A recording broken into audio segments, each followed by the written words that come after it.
네, 오늘 함께 보실 말씀은 고린도후서 1장입니다. 신약 성경 286쪽에 있습니다.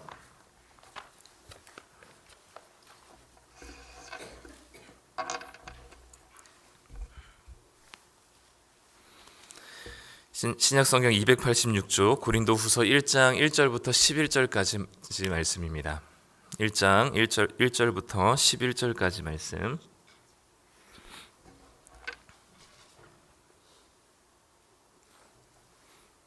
네, 고린도후서 1장 1절부터 11절까지 말씀, 신약 성경 286쪽에 있습니다.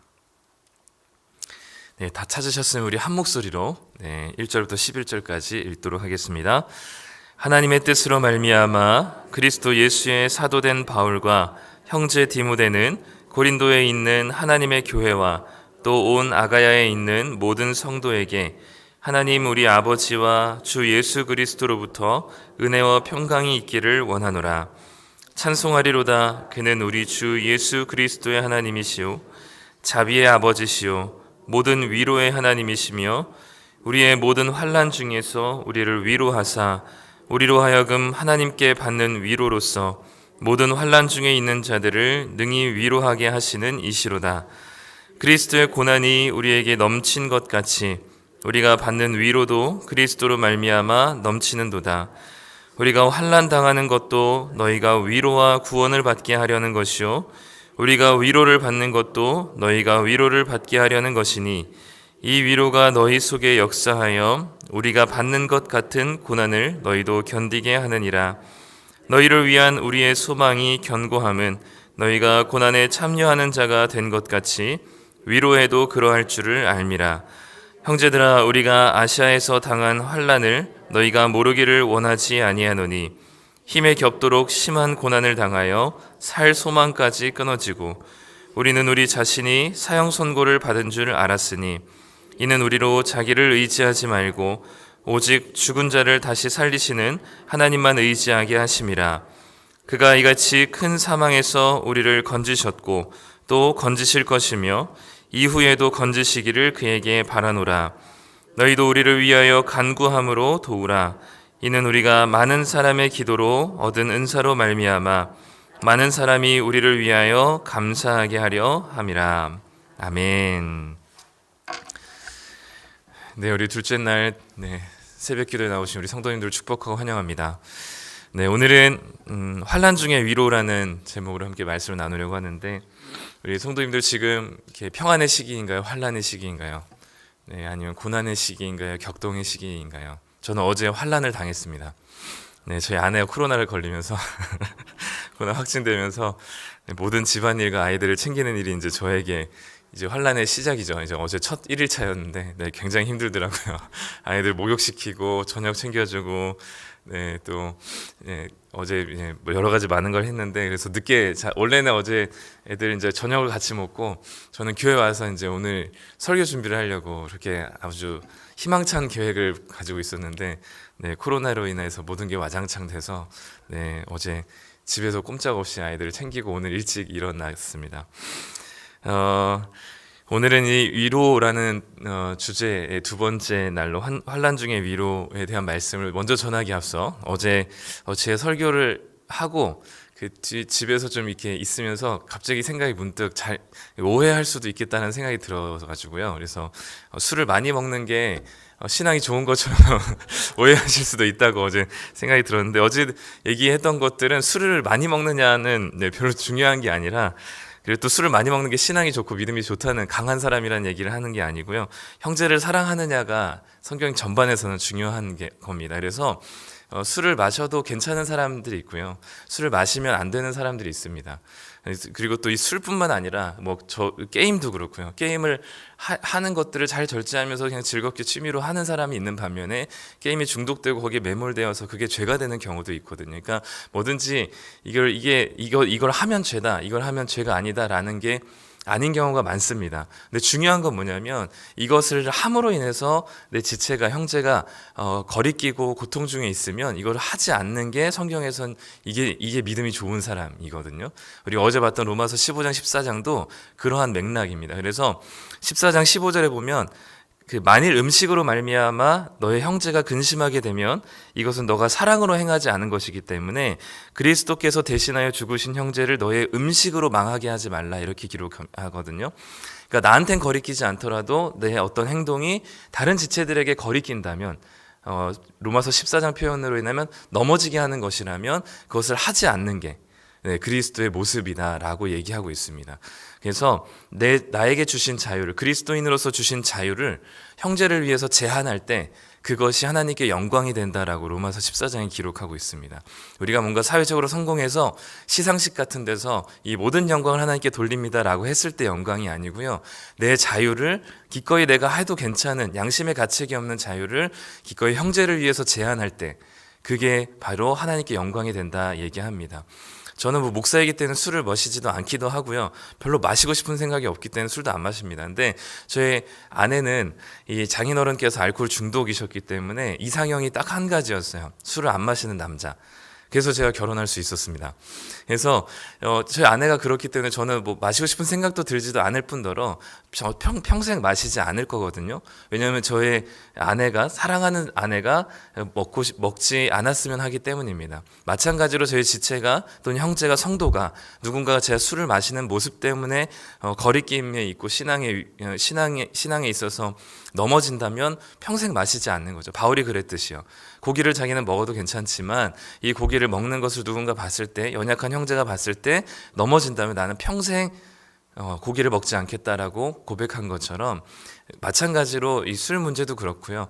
이것뿐만 아니라 다양한 것들이 다 우리의 모든 기준은 뭐냐면 하나님 사랑과 형제 사랑입니다. 그러니까 이 사랑, 형제를 사랑함에 있어서 이것들이 형제에게 거리낌이 되면 내 자유를 기꺼이 포기할 수 있는 게 그리스도인이어야 한다는 것이죠. 그래서 오해하지 않았으면 좋겠습니다. 네, 오늘은 고린도후서 말씀을 같이 함께 보도록 하는데요. 이 고린도라는 이 도시, 그리고 이 고린도라는 동네가 잘 알고 있듯이, 우리 성도님들 잘 알고 있듯이 동서를 잇는 아주 중요한 교통로였고, 그렇기 때문에 많은 사람들이 여기에 머물러 있었고 많은 민족들이 있었습니다. 그래서 고린도 자체가 굉장히 타락한, 특별히 성적으로 타락한 동네였거든요. 그래서 예전에 그런 속담이 있었습니다. 고린도스럽다라는 것은 굉장히 음탕하고 되게 음란한 그런 것을 표현할 때 이렇게 고린도스럽다라고 표현하기까지 할 정도로 이 고린도 자체가 굉장히 타락한 동네였었던 거죠. 근데 그렇기 때문에 이 바울이 이 고린도에 교회를 개척한 다음에 고린도에 특별히 다른 도시들은 그렇게 많이 머물지 않았는데 고린도와 에베소 두 장소는 굉장히 애를 많이 쓰면서 오랫동안 머물렀습니다. 고린도만 하더라도 개척하고 1년 반 동안이나 이곳에 머무르면서 성도들을 양육하고 이 교회를 계속해서 목회를 했었는데, 이 1년 반 동안 열심히 목회를 한 이후에 다른 지역으로 떠난 이후에 여러 차례 이 고린도를 방문을 했었습니다. 그 방문을 하면서 고린도에게 편지를 여러 썼거든요. 우리 성경에서는 고린도 전서, 후서 두 가지 편지만 있지만 지금 발견된 거로는 두 개의 편지가 더 있습니다. 총 4개의 고린도를 향한 편지가 있을 정도로 이 바울이 고린도는 애정을 담은 도시였어요. 그래서 고린도 전서를 먼저 이 고린도 후서를 쓰기 앞서서 이렇게 애정을 담은 고린도에 여전히 이 고린도라는 지역 자체가 굉장히 음란하고 성적으로 타락한 도시였기 때문에 이 성적으로 타락한 문란함들이 교회 안에까지 밀고 들어왔습니다. 그래서 이 소식들을 들은 이 바울이 긴급한 마음으로 고린도를 향해서 쓴 편지가 고린도 전서였거든요. 그래서 고린도 전서를 디도르라는 사람을 편을 통해서 이제 고린도에 보내게 됐었고, 늘 고린도 소식에 궁금했었고, 그 고린도 전서가 굉장히 강력해요, 어조가. 그래서 그 강한 어조로 쓴 고린도 전서의 편지를 이 고린도 교회들이 받아들였는지 안 받아들였는지 거절했는지 알지 못한 채로 늘 기도하면서 걱정하고 있었습니다. 그런 상황 속에서 이제 디도를 통해서 다시 만나게 됐을 때 그 디도의 입을 통해서 들었던 소식은 다행히도 바울의 이 고린도전서 편지를 교회가 받고 그 중에 음란하고 가늠한 자들 쫓아내고 출교하고 이런 일들을 이제 듣게 되는 것이죠. 그러면서 이제 바울이 다시금 그 디도를 통해서 이 고린도에 이 하나님의 마음으로 쓴 편지가 바로 오늘 우리가 읽은 고린도 후서입니다. 그래서 그런지 고린도 후서 1장부터는 굉장히 따뜻한 하나님을 찬양하고, 특별히 이제 우리가 오늘 읽은 이 본문은 위로라는 말이 10번이나 나올 정도로 위로의 장이다라고 표현할 정도로 이 고린도후서 1장은 이 위로의 하나님을 우리에게 이 바울을 통해서 기록해주고 있습니다. 바울이 자기를 소개하면서 인사 한 말을 남긴데 2절에 보면 하나님 우리 아버지와 주 예수 그리스도로부터 은혜와 평강이 있기를 원하노라라고 이제 감사의 인사를 이제 드리게 되는데, 이 짧은 구절 안에는 굉장히 복잡하고 오묘한 하나님의 이 일하심이 담겨 있습니다. 그냥 좋은 말인 것 같지만 이 하나님 우리 아버지의 은혜, 그리고 그 하나님 아버지의 은혜의 결과가 그리스도 안에서 주어지는 이 평강이라는 사실은 하나님이 일하시는 성부, 성자, 성령의 일하시는 각각의 고유한 방식을 우리에게 소개하고 있습니다. 이 2절의 이 말씀이 이후에도, 우리가 읽은 이 본문의 이후에도 계속해서 이런 구조가 등장하게 되거든요. 하나님이 위로하시는 분입니다. 위로의 원천이 하나님 아버지시고요. 그 위로의 원천이신 그 위로를 누구를 통해서 실행하시냐면 성자 예수 그리스도를 통해서 우리에게 실행하십니다. 그럼 그 위로를 우리에게 적용하시는 분은 누구냐면 성령이시죠. 우리의 구원 계획도 똑같습니다. 물론 삼위 하나님께서 모두가 다 구원을 계획하시고 실행하시고 적용하시는 분이긴 하시지만, 우리에게 조금 더 구체적으로 이것들을 하시는 분들을, 담당하시는 분들을 나눠서 우리에게 소개할 때는 성부 하나님께서 이 구원을 계획하시고 성자 예수님께서 십자가를 통해서 구원을 이루시고, 그 예수님께서 이루신 구원을 우리 개인에게 그리고 교회들에게 적용하시는 것은 성령이 하시는 일로 우리에게 소개하고 있습니다. 그렇기 때문에 이 짧은 2절의 이 구절은 성경 전체에서 삼위 하나님께서 어떻게 서로가 연합함으로 함께 구원의 일들을 이루어 가시는지, 사역을 하시는지를 우리에게 보여주고 있습니다. 이것을 교회에게 적용하면 교회가 하나 되어서 하나님의 사역들을 이루어 가지만 각각의 하나님께서 주신 은사를 통해서 고유하게 또 집중적으로 하나님께서 맡기신 다양한 영역들이 있습니다. 마치 하나님께서 구원을 계획하시고 실행하시고 적용하시는 것처럼 이 하나님의 사역들을 계획하는 이 교회의 리더십들이 있고요. 그것들을 실행하는 우리 재직들이 있고요. 또 그것을 각각에 적용하는 우리 수많은 성도님들이 계십니다. 그렇기 때문에 하나님의 일하심은 결코 독단적으로 일하지 않으신다는 사실을 잊지 마시고, 교회된 우리가 우리에게 주신 다양한 능력과 은사를 가지고 교회를 함께 세워갈 때 삼위 하나님께서 그 풍성한 사역들을 이루신 것처럼 교회 안에서도 그 삼위일체의 풍성함을 누릴 수 있을 것이라 믿습니다. 이 오늘 본문에서 이렇게 2절로부터 삼위일체의 사역들을 시작하시면서 우리에게 보여주는 하나님의 모습은 무엇이냐면 위로의 하나님입니다. 특별히 이 위로라는 말이 10번, 그리고 오늘 본문에 환난과 고난, 이 두 단어가 7번이나 등장합니다. 그렇기 때문에 오늘 고린도후서에서는 특별히 환난 중에 우리를 위로하시는 하나님의 모습을 보여주고 있는데, 그러면 특별히 환난 중에 우리를 하나님께서 위로하시는데 어떻게 하나님께서 위로하시는가라고 했을 때, 이 지금 고린도후서는요, 특별히 바울이 조금 격앙된 상황 속에서 이 기록을 했기 때문에 감정의 고조가 조금 있습니다. 그래서 어떨 때는 굉장히 따뜻했다가 또 어떨 때는 굉장히 휘몰아치는 듯하게 쓰기도 하거든요. 그래서 굉장히 좀 앞뒤가 조금은 이 바울의 서신서들 중에서 조금 앞뒤의 논리가 조금은 떨어집니다. 떨어진다는 게 이제 이해해 주시고, 그래서 오늘 본문도 9절을 3절부터 쭉 이어서 설명드리지 않고요. 이것의 좀 구조를 다시 좀 이렇게 맞춰가지고 제가 말씀을 드리도록 하겠습니다. 환난 중에서 하나님께서 어떻게 위로하시는가에 대해서 바울이 자기의 간증을 해요. 그게 이제 8절에 나오거든요. 8절에 보면 이렇게 기록합니다. 형제들아, 우리가 아시아에서 당한 환난을 너희가 모르기를 원하지 아니하노니 라고 기록하면서 바울이 당했던 환난에 대한 이야기를 시작합니다. 아시아에서 당한 환난, 어떤 환난이었는지 우리가 구체적으로 알 수는 없지만 대부분의 학자들은 에베소에서 겪었던 일들이라고 생각을 합니다. 어쨌든 이게 구체적으로 어떤 환난인지 모르겠지만 8절에 보니까 힘에 겹도록 심한 고난을 당하고 살 소망까지 끊어졌고 우리 자신이 사형 선고를 받은 줄 알 정도로 더 이상 살 수 없을 만큼 힘겹고 고통스러운 환난을 당했던 사실, 아마도 이 고린도 교회에게 얘기한 걸 보니까 이 환난은 그 당시에 모든 교회가 알고 있었을 만큼 굉장히 심각하고 큰 환난이었던 걸로 생각하면 좋을 것 같습니다. 특별히 힘에 지나도록, 힘에 겹도록이란 단어는 보통 이 단어가 쓰일 때는 배가 바닥에 실은 그 짐의 무게가 견디지 못해서 가라앉거나 부서졌을 때를 이 힘에 겹도록이라는 단어를 쓰거든요. 그러니까 어쨌든 바울의 입장에서는 인생 최대의 환난과 고난 중에 있을 때 하나님께서 위로하신 일들을 간증하고 고백하는 겁니다. 어떻게 하나님께서 위로하셨냐면 9절에 보니까 우리는 우리 자신이 사형 선고를 받은 줄 알았으니 이는 우리로 자기를 의지하지 말고 오직 죽은 자를 다시 살리시는 하나님만 의지하게 하심이라. 그러니까 어떤 하나님을 바라보면서 지금 이 바울이 죽을 것 같은 살 소망이 끊어진 환난을 위로함을 받았냐면 죽은 자를 다시 살리시는 하나님을 보면서 위로를 받았대요. 의지하게 됐대요. 죽은 자를 다시 살리시는 하나님. 언제 하나님께서 죽은 자를 그리고 죽은 모든 자들을 다시금 일으키실까요? 주님께서 다시 오시는 그때이겠죠. 마지막 날에 하나님께서 완성하시는 당신의 하나님 나라가 이 땅에 도래했을 때 하나님께서 죽은 모든 자를 살리실 것입니다.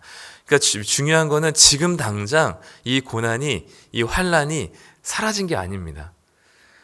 지금 바울이 지금 죽을 것 같은 고난을 견딜 수 있는 힘은 어디서 오냐면 하나님께서 지금 내가 이 견딜 수 없는 상황 속에서 혹여나 죽더라도 하나님께서 그때에는 다시 살리실 것이기 때문에 내가 지금 죽더라도 이 고난 가운데 버티고 견딜 수 있는 주님의 위로를 얻는다라고 고백을 하는 겁니다. 왜냐하면 6절에서도 그와 비슷하게 맥락을 고백하고 있거든요. 6절에서 하반절을 읽어보면요. 이 위로가 너희 속에 역사하여 우리가 받는 것 같은 고난을 너희도 견디게 하느니라 라고 기록합니다. 우리가 받는 고난을, 너희가 받는 고난을 사라지게 하실 것이다, 해결해 주실 것이다, 이것을 벗어나게 해 주실 것이다 라고 말씀하지 않으시고 그 위로의 하나님을 통하여서, 그리고 특별히 그 하나님은 다 죽은 자를 다시 살리시는 하나님이란 사실을 우리가 기억하고 믿을 때 지금의 고난을 견디게 해준다라고 얘기합니다. 고난을 없애주는 게 아닙니다. 그리고 그 죽은 자를 다시 살리시는 하나님은 지금 고통에서 벗어나게 해주시는 하나님이 아니라 지금 혹여나 그 고통 때문에 내가 죽을지라도 다시 살리실 하나님을 우리가 믿기에 우리가 이 고난을 견딜 수 있다라고 기록하는 거죠. 즉 바울이 지금 하나님을 통해서 어떻게 위로의 하나님이라고 얘기하냐면 지금 내가 죽더라도 다시 살리실 하나님을 믿으며 위로를 얻는다, 또는 고난을 견딘다라고 고백하고 있습니다. 우리가 하나님을 통해서 어떻게 이 고난 중에 위로를 받을까요? 고난을 없애주시거나 벗겨내 주실 수도 있는 분이긴 하지만 대부분은 아마 그 고난을 묵묵하게 견디게 하실 것입니다. 어떻게 우리가 그 고난을 견디고 위로함을 받느냐면 우리를 다시 살리실 하나님을 우리가 믿기 때문에 그 하나님을 통하여서 우리가 다시금 지금 고난받아 죽을지언정 우리를 다시 살리시고 영원히 우리가 죽지 않는다는 사실을, 영원히 고통 중에 있지 않는다는 사실을 기억할 때 우리가 그 하나님을 통해서 위로함을 얻을 수 있을 것 같습니다. 그러면 하나님께서 우리를 또 한 번 위로하시는 방식이 무엇이냐면 성도를 통해서 위로하십니다. 하나님의 위로를 받고 고난을 견디는 옆에 있는 지체들을 통하여서 하나님께서 우리를 위로하시는데요. 4절 말씀 우리가 같이 한번 읽어보도록 하겠습니다. 시작. 우리의 모든 환난 중에서 우리를 위로하사 우리로 하여금 하나님께 받는 위로로서 모든 환난 중에 있는 자들을 능히 위로하게 하시는 이시로다. 4절에 보니까요, 성도들을 통해서, 하반절에 보니까 모든 환난 중에 있는 자를 능히 위로하게 하시는데 어떻게 위로하시냐면 하나님께 받는 위로로서 성도들이 서로 위로할 때 그때에 비로소 하나님 이 고난 중에 있는 자들이 하나님의 위로를 얻는다라고 얘기합니다. 우리에게는 누군가를 위로할 수 있는 힘이 없습니다. 그리고 설사 우리가 누군가를 위로한다 하더라도 그것은 아주 얄팍하고 단편적인 위로이지, 그리고 지속하지 않고 아주 짧은 순간의 위로이지 정말 근본적이고 본질적인 위로는 우리에게서 있을 수가 없습니다. 우리가 누군가를 위로하고 성도가 서로를 위로하려면 반드시 먼저 선행돼야 되는 것이 무엇이냐면 하나님의 위로를 받아야 하는 것이죠. 하나님의 사랑을 받은 자만이 진정으로 형제를 사랑할 수 있는 것처럼 하나님의 위로를 받은 자만이, 바울처럼 하나님의 위로를 경험한 자만이 누군가를 위로할 수 있게 됩니다. 이것은 4절뿐만 아니라 5절에서도 말씀하고 있습니다. 그리스도의 고난이 우리에게 넘친 것 같이 우리가 받는 위로도 그리스도로 말미암아 넘치게 될 것이다. 우리의 위로는 아주 조그만 광야 속에서 오아시스에 있는 우물을 이렇게 한 바가지 퍼서 마시게 하는 그런 갈증나는 위로가 아니라 하나님으로부터, 그리스도로부터 충만히 받은 위로는 넘치는 위로입니다. 우리로 시작된 위로는 아주 작은 위로일지 모르겠지만, 받아도 또 해결함이 없는 위로일지 모르겠지만, 하나님으로부터 받은 위로를 통하여서 넘치는 위로는 바로 하나님의 위로로 인해서 우리가 충만하게 될 때인 것이죠. 그렇기 때문에 우리가 먼저는 하나님으로부터 받은 위로를 경험한 성도들이 그 넘치는 위로를 통하여서 옆에 있는 지체들에게 흘러가는 것입니다. 6절에 보면 그 위로가 어떻게 선순환되는지를 다시 한번 기록합니다. 우리가 환난 당하는 것, 지금 바울이겠죠. 바울이 환난 당하는 것도 너희가 위로와 구원을 받게 하려는 것이고, 바울이 위로를 받은 것도 너희가 위로를 받게 하려는 것이니, 이 위로가 너희 속에 역사하여 우리가 받는 것 같은 고난을 너희도 견디게 하느니라 라고 기록하면서, 먼저 바울을 비롯한 각자가, 교회된 우리들이 환난을 당하는 것, 우리가 이렇게 환난 중에 있을 때 하나님으로부터 위로를 먼저 받습니다.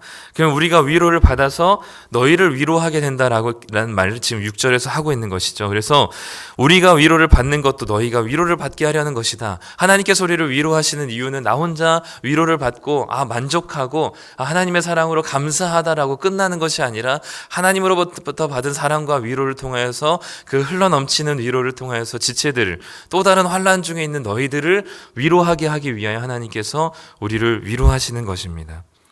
그렇기 때문에 11절에 바울이 이렇게 부탁하죠. 너희도 우리를 위하여 간구함으로 도우라. 어떻게 하면 우리가 지체들을 섬기고 또 위로할 수 있을까요? 가서 힘내, 괜찮아, 하나님께서 이것도 견디게 해주실 거야 라고 하는 우리의 말의 위로도 필요하지만, 특별히 구체적으로 1장에서는 기도와 간구로 하나님께 그 지체를 위해서 위로할 수 있는 방법을 우리에게 제시하고 있습니다. 서로를 위해 간구함으로 이 환난을 함께 통과할 때, 그렇게 함께 마음 쓰고 합심했던 사람들 모두의 감사와 위로가 될 것입니다. 11절에 보면 너희도 우리를 위하여 간구함으로 도우라. 이는 우리가 많은 사람의 기도로 얻은 은사로 말미암아 많은 사람이 우리를 위하여 감사하게 하려 함이라. 우리가 당하는 고난을, 또 누군가 고통 중에 있다면 우리가 기꺼이 기도하고 그를 위해서 위로할 때, 이렇게 한 마음으로 그 고난에 동참할 때, 그 고난과 환난 중에 있는 성도가 혹여나 그 고난이 견디어지고 또 그 환난이 혹여나 지나갔을 때, 그것으로 인하여서 스스로 혼자 기뻐하는 것이 아니라 함께 마음 쓰고 기도했던 온 성도들이 함께 감사함으로 기뻐하게 될 것을 말씀하고 있습니다.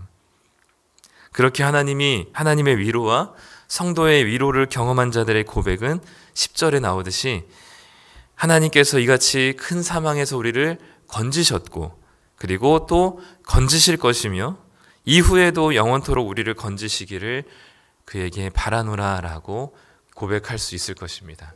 우리를 건지셨고, 그리고 건지실 것이고, 이후에도 우리를 건지시기를 원합니다. 그것은 바로 하나님의 죽은 자를 다시 살리시는 그 하나님의 위로, 그리고 지금 혹여나 그 고통 속에서 우리가 죽을지언정 다시 우리를 살리실 하나님에 대한 소망을 바라보고 위로함을 얻으시고, 하나님께 받은 위로로 충만하게 될 때 우리 지체를 위해서 기도와 간구로 그 지체의 고통이 함께 동참함으로 우리가 위로할 때 하나님께서 주시는 그 기쁨과 감사가 우리 교회 가운데 넘치게 될 것입니다. 정리하면 이렇습니다. 하나님만이 우리를 위로하실 수 있는 분입니다. 고난 중에도 우리를 건지시는 분은 하나님이시고 우리를 위로하시는 하나님을 바라보시기를 소망합니다. 먼저는 우리가 지체들에게 또는 누군가의 사람을 통해서 위로받기를 소망하기보다는 하나님으로부터 주시는 소망과 위로를 얻으시길 바랍니다. 그 부활의 소망을 가지고 하나님을 의지함으로 위로를 받아 지금의 고난을 견뎌내시기를 소망합니다. 고난은 벗어나는 것이 아니라 견뎌내는 것입니다. 베드로서에서도 계속해서 나오듯이 고난 중에 그 건지심을 경험하시고 고통 중에 견디게 하시는 그 위로의 하나님을 경험하시기를 간절히 소망합니다. 두 번째는 서로에게 위로가 되어야 합니다. 하나님께 받은 위로로 마땅히 환난 중에 있는 서로를 위로하는 것이 하나님께서 우리를 위로하신 또 중요한 목적입니다. 그 위로는 무엇보다 함께 간구하고 기도하는 것으로 합심하는 것입니다. 그렇게 환난에 동참하게 될 때 그 지체가 그 고난과 환난을 잘 견디어내서 하나님의 위로를 얻었다면 그 하나님이 주시는 감사와 위로로 모든 교회가 감사와 기쁨으로 고백하게 될 것입니다. 저는 엊그제 그런 위로를 받았습니다. 걱정 중에 첫 예배를 어떻게 드려야 되는지 수많은 그 모자람들이 보일 것이고 또 어설프고 부족한 것들이 보일 텐데 어쩌나 하는 걱정들로 일주일을 보냈습니다. 그러나 하나님께서는 성도님들을 통하여서 위로함을 주시고 자발적으로 각자의 영역 속에서 기꺼이 나와서 부족한 것들이 없는지 살펴보고 또 능숙하게 하나님 주신 은사를 가지고 섬기는 모습들, 또 각자의 자리에서 빈틈없이 예배를 드리고 또 하나님께서 주신 은혜를 누릴 때 하나님께서 저에게 주시는 그 성도님들을 통한 위로를 얻게 되었습니다.